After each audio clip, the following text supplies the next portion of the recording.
26 வருட நம்பிக்கை, லட்சக்கணக்கான சந்தோஷ திருமணங்கள். கல்யாணம்னாலே தமிழ் மேட்ரிமோனி தான். ஆச்சி மசாலா. எந்த சமையலும் ருசி தேடும் ரகசியம். 20 ரூபாய். This video is to remember the true legend of Tamil cinema, K. Bhagiraj அவர்கள்.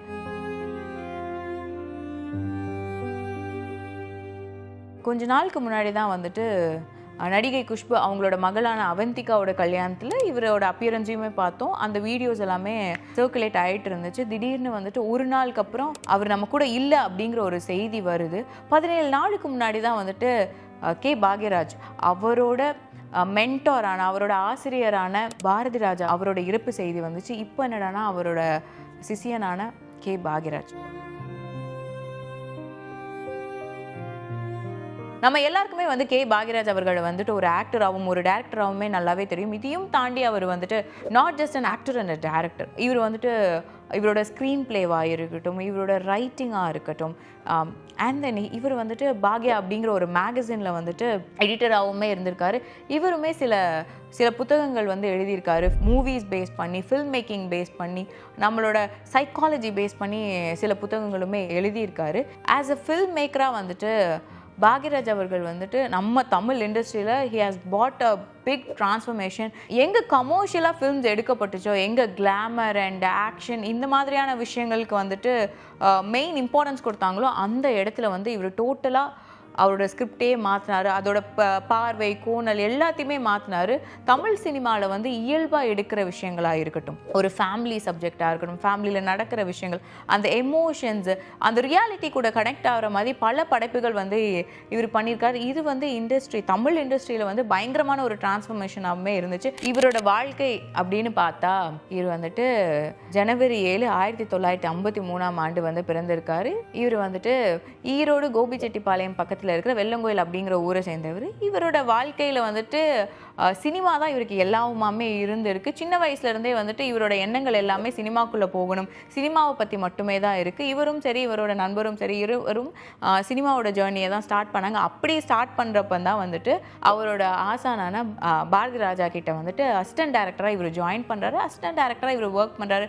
எல்லா ஃபில்ம் மேக்கர்ஸும் சரி, இந்த சினிமாக்குள்ளே என்ட்ரி கொடுக்கணும்னு நினைக்கிறவங்க வாழ்க்கை வந்து எப்படி வந்து சாதாரணமாக இருக்கும், அது எவ்வளோ கஷ்டமாக இருக்குமோ அதே போல் கஷ்டங்களையுமே வந்துட்டு கே பாக்யராஜ் அவர்கள் வந்து ஃபேஸ் பண்ணிட்டு தான் வந்திருக்காரு. இவர் வந்துட்டு ஏடியா ஒர்க் பண்ணுறப்ப வந்துட்டு 16 வயது நிலை, கிழக்கே போகும் ரயில் போன்ற படங்களில் வந்துட்டு அசிஸ்டன்ட் டைரக்டராகவுமே ஒர்க் பண்ணியிருக்காரு. அங்கே வந்து சின்ன சின்ன ஸ்க்ரீன் ஸ்பேஸுமே இவர் எடுத்திருக்காரு. குட்டி குட்டி கேரக்டர்ஸுமே பண்ணிட்டு வந்துட்டு இருந்திருக்காரு. அதுக்கப்புறம் வந்துட்டு 1979 வந்து சுவரில்லா சித்திரங்கள் மூலியமாக இவர் வந்து டேரக்டராக வந்து அறிமுகமாகிறாரு. அதுக்கப்புறம் இவரோட படைப்புகளான அந்த 7 நாட்கள், இன்று போய் நாளை வா, முந்தானை முடிச்சு, சின்ன வீடு, டார்லிங் டார்லிங் டார்லிங், சுந்தரகாண்டம், இது மாதிரியான படங்கள் வந்துட்டு இவர் வந்து ஒரு ஃபைன் ஃபில்ம் மேக்கராகவே மாற்றுச்சு. இதெல்லாமே இவருக்கு வந்து பயங்கரமான ரெக்கக்னிஷன் கொண்டு வந்த ஒரு படங்களாக இருந்துச்சு. இதில் சில படங்களை வந்துட்டு ஹிந்திலையுமே ரீமேக் பண்ணப்பட்டது. இந்த ரீமேக்குமே இவர் தான் டேரக்டராகவுமே வந்து இருந்திருக்காரு. இவர் வந்துட்டு ரைட்டராகவும் டேரக்டராகவும் இருக்கிறப்ப வந்து வேற ஹீரோவை வந்து சூஸ் பண்ணாமல் இவர் தான் மோஸ்ட்லி அவரோட படங்களில் வந்துட்டு ஹீரோவாக இருந்தார். அதனால் வந்துட்டு அவரோட கண்ணோட்டத்தில் எப்படி எடுக்க முடியுமோ அந்த மாதிரி அவரோட படைப்புகளை வந்து கொண்டு சென்றார். இவரோட படத்தில் ஸ்பெஷாலிட்டின்னு பார்த்தா தினசரி நம்ம வாழ்க்கையில் நடக்கிறது ஒரு மிடில் கிளாஸ் லைஃப்குள்ளே எப்படி இருக்கும், அந்த வாழ்க்கை எப்படி இருக்கும், ஒரு பெண்ணோட சைக்காலஜி எப்படி இருக்கும், அந்த உளவியல் வந்து அவங்களுக்கு எப்படி இருக்கும், இந்த மாதிரியான விஷயங்களை தான் வந்துட்டு இவரோட படங்களில் வந்து இவர் காட்டியிருப்பார். இதுவே வந்து ஒரு ஸ்பெஷாலிட்டியாக இருந்துச்சு. இதுவே ஒரு டாக்காகவுமே மாறுச்சு. இதை வந்து இப்போ நிறைய பேர் வந்துட்டு படிக்கிறாங்க. இவர் வந்துட்டு he is the king of screenplay. Because படங்களில் வந்துட்டு யாராலுமே எங்கே ட்விஸ்ட் வரும், எங்கே டேர்ன்ஸ் வரும்னு ப்ரெடிக்ட் பண்ண முடியாத அளவுக்கு அவரோட ஸ்க்ரீன் பிளே இருந்துச்சு. இது இன்னுமே வந்து பல இடங்களில் வந்துட்டு ஃபில்ம்குள்ளே வரணும்னு நினைக்கிறவங்க, சினிமாக்குள்ளே வரணும்னு நினைக்கிறவங்க, ஃபில்ம் மேக்கர்ஸாக ஆகணும்னு நினைக்கிறவங்க வந்துட்டு இந்த ஒரு ஸ்க்ரீன் பிளேவை வந்து இன்றளவுமே வந்து படித்து வந்துட்டு இருக்காங்க. அந்த அளவுக்கு he made a bench mark to a screen play. நம்ம எப்போவுமே வந்து படங்களில் வந்து ஹீரோஸ் வந்து ரொம்ப பர்ஃபெக்டாக இருப்பாங்க. அவங்களோட அப்பியரன்ஸ் வைஸாக இருக்கட்டும், அவங்களோட வாழ்க்கையாக இருக்கட்டும், அதில் காட்டப்படுற லைஃப் ஸ்டைல் எல்லாம் நிறைய இடங்களில் பர்ஃபெக்டாக இருக்கும். இவரோட கதைகளில் வந்து mostly heroes were not perfect, they were very rarely perfect. அவங்க வந்துட்டு இயல்பாக நம்ம பக்கத்து வீட்டுக்காரங்க எப்படி இருப்பாங்களோ, இல்லை இந்த ஊரில் இருக்கிறவங்கலாம் எப்படி இருப்பாங்களோ அதே மாதிரி தான் அவரோட ஹீரோஸுமே இருந்தாங்க. அங்கே வந்து நிறைய இடங்களில் இந்த ஹீரோஸ் படுற ஃபினான்ஷியல் ஸ்ட்ரகிளாக இருக்கட்டும், அவங்க பண்ணுற தப்புகளாக இருக்கட்டும், அது எல்லாத்தையுமே வந்து அவரோட படங்களில் காட்டியிருப்பார். ஆடியன்ஸ் வந்துட்டு ஒரே நேரத்தில் அழுகவும் வைக்க முடியும், சிரிக்கவும் வைக்க முடியுங்கிற மாதிரி ஹியூமர் கலந்த எமோஷ்னலாக ஒரு சீனை வந்து இவரால் வந்துட்டு ஸ்கிரிப்ட் பண்ண முடியும். அந்த ஸ்க்ரீன் பிளேவே வந்துட்டு இவருக்கு வந்து சக்ஸஸ்ஃபுல்லாக இருந்துச்சு. இதனாலேயே வந்துட்டு பீப்புளால், ஆடியன்ஸால் அந்த படத்து கூட ரியாலிட்டி கூடயும் கனெக்ட் பண்ணிக்க முடிஞ்சுது. இதுவே வந்து ஒரு ப்ளஸ் பாயிண்ட்டாகவே இவருக்கு அமைஞ்சுது. இவரோட படங்களில் ஹீரோயின்ஸ்ன்னு பார்த்தா ஃபீமேலுக்கு வந்துட்டு ஈக்குவல் இம்பார்ட்டன்ஸ் கொடுத்துருப்பாரு. எப்போவுமே நம்ம இப்போலாம் வந்து பேசிகிட்டு இருக்கிறது வந்துட்டு நமக்கு வந்து ஃபீமேல் ஓரியன்ட் ஃபிலிம்ஸே கிடையாது, ஃபீமேல் சென்ட்ரிக் மூவிஸ் கிடையாது அப்படின்னு சொல்லுவோம்.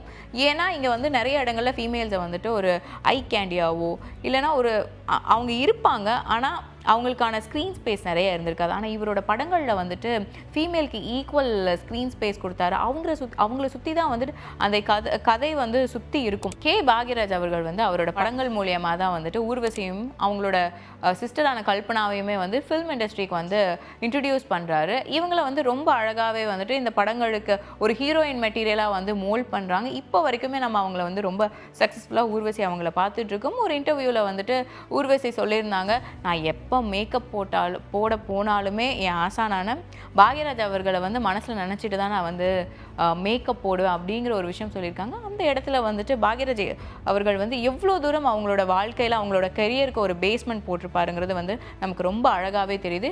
இவர் ஹிந்தியில் அமிதாப் பச்சன் அவர்களை வச்சுட்டு ஆக்ரி ராஸ்தா அப்படிங்கிற ஒரு படம் இயக்குனதை பற்றியும், ஆக்டர் அமிதாப் பச்சன் அவங்க கிட்ட வந்துட்டு எப்போ வந்து இன்டர்வியூஸில் வந்து டாப் 10 அவரோட டாப் 10 மூவிஸ் என்ன அப்படின்னு கேட்டால் அந்த டாப் 10ல் கண்டிப்பாக பாக்யராஜ் அவர்கள் இயக்கிய இந்த ஆக்ரி ராஸ்தா படம் இருக்கும் அப்படிங்கிறது வந்து நிறைய இடங்களில் வந்து அவர் பதிவு செஞ்சிருப்பாரு. அதை ரொம்பவுமே பெருமையாக சொல்லியிருப்பாரு. அண்ட் ஹீ இஸ் டிசர்விங் அப்படிங்கிற ஒரு விஷயமே வந்து அவர் வந்து பதிவு செஞ்சிருப்பாரு. ஒரு பக்கம் வந்து இவரை கிங் ஆஃப் ஸ்க்ரீன் பிளேன்னு சொல்லுவோம், இன்னொரு பக்கம் வந்து எம்ஜிஆரோட கலை வாரிசுன்னு சொல்லுவாங்க. கே பாக்யராஜ் அவர்கள் வந்துட்டு எம்ஜிஆர் மேலே அதிக பற்று கொண்டவர். இவங்க வந்து நல்லா நெருங்கியுமே பழகி இருக்காங்க.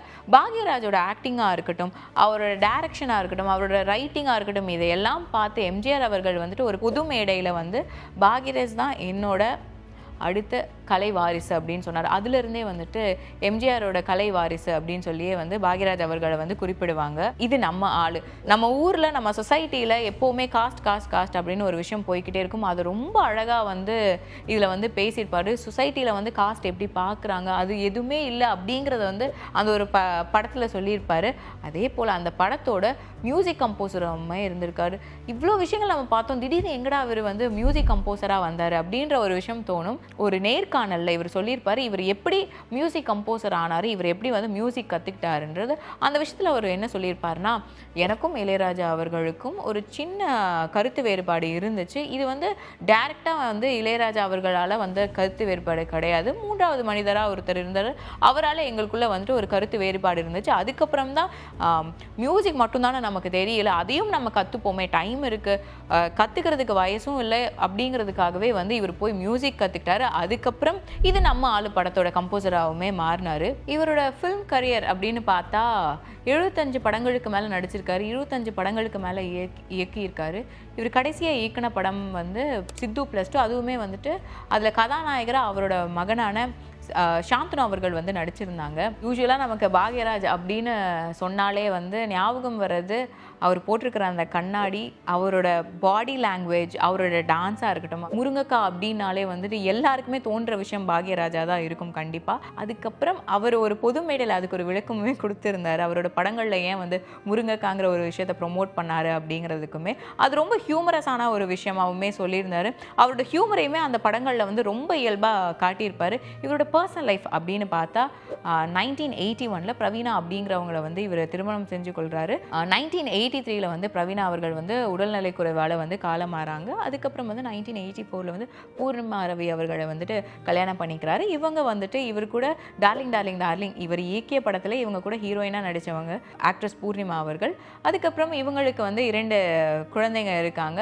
ஒன்று சாந்தனு அவர்கள், இன்னொருத்தவங்க வந்து சரண்யா அவர்கள். சாந்தனு அவர்களுமே வந்து அவங்க அப்பாவை போல் அவங்களோட வழியிலே வந்து வந்துட்டு ஃபில்ம் மேக்கிங்குள்ளேயே அவங்க வந்துட்டாங்க. பூர்ணிமா ரவி அவர்கள் வந்துட்டு கல்யாணத்துக்கு அப்புறம் வந்துட்டு கொஞ்சம் அவங்க ஆக்டிங் அந்த கரியருக்கு வந்துட்டு ஒரு பிரேக் மட்டும் எடுத்திருந்தாங்க. அதுக்கப்புறம் வந்து அவங்களோட கரியரை திரும்ப வந்து ரீஸ்டார்ட் பண்ணியிருந்தாங்க. ஒரு பொது மேடையில் வந்துட்டு அவர் கையில் போட்டிருக்கிற ஆர் அப்படிங்கிற ரிங்குக்கான ஒரு கதையுமே சொல்லியிருந்தாரு. அந்த இடத்துல அவர் என்ன சொல்லியிருந்தாருன்னா, நான் ஒரு படம் இயக்கி முடித்ததுக்கப்புறம் என்னோட மனைவியான பிரவீணா அவர்கள் வந்துட்டு ஆர் அப்படிங்கிற போட்ட அவங்கள வந்துட்டு ராஜா அப்படின்னு கூப்பிடுவாங்கன்னு சொல்லியிருந்தாரு. அதுக்காகவே அந்த ஆர் அப்படிங்கிற ஒரு ரிங்கை வந்து அவங்களுக்கு கிஃப்ட் பண்ணியிருக்காரு. அது அவரோட லக்கி சாமாவே அவர் கருதியிருக்காரு. அந்த ஒரு ரிங் கோல்டில் இருந்ததை வந்துட்டு இன்னும் புதுப்பிச்சு டைமண்ட்ஸோட சேர்த்து பூர்ணிமா ரவி அவர்கள் வந்து ஆறுங்கிற லெட்டரில் வந்து ஒரு ரிங் கொடுத்துருக்காங்க அப்படிங்கிற ஒரு விஷயமும் சொல்லியிருக்காரு. அது எப்போவுமே என் கையில் தான் இருக்கும், நான் எப்போவுமே அந்த ரிங்கோட தான் இருப்பேன், இது என்னோட லக்கி சாம் அப்படிங்கிற மாதிரியான ஒரு விஷயமே ஒரு பொது மேடையில் வந்து இவர் சொல்லியிருந்தார். இன்றைக்கி நம்ம அவர் மறைவுக்கு அப்புறம் இவ்வளோ விஷயங்கள் பேசுகிறோம். என்னதான் அவர் மறைஞ்சிருந்தாலும் அவர் உடல் இந்த உலகத்தை விட்டு போயிருந்தாலுமே சரி, அவரோட படைப்புகளாக இருக்கட்டும், அவரோட ஸ்க்ரீன் பிளேவாக இருக்கட்டும், the king of screenplay அப்படிங்கிற சொல்கிற விஷயங்கள் வந்து காலம் முழுக்க வந்துட்டு மறையாமல் இருக்கும். இவரோட படங்களையும் சரி, இவரோட ஸ்க்ரீன் பிளேயும் சரி, இதுக்கப்புறம் சினிமா வரணும்னு நினைக்கிறவங்களா இருக்கட்டும், இப்போ சினிமா வரணும்னு நினைக்கிறவங்களா இருக்கட்டும், ஃபில்ம் மேக்கிங் பண்ணணும்னு நினைக்கிறவங்களா இருக்கட்டும், அவங்க எல்லாமே இந்த படைப்புகளை பார்த்து படித்து வந்துட்டே இருப்பாங்க. And thanks for giving us so much of entertaining films to us, K. Bhagirath sir. May his soul rest in peace.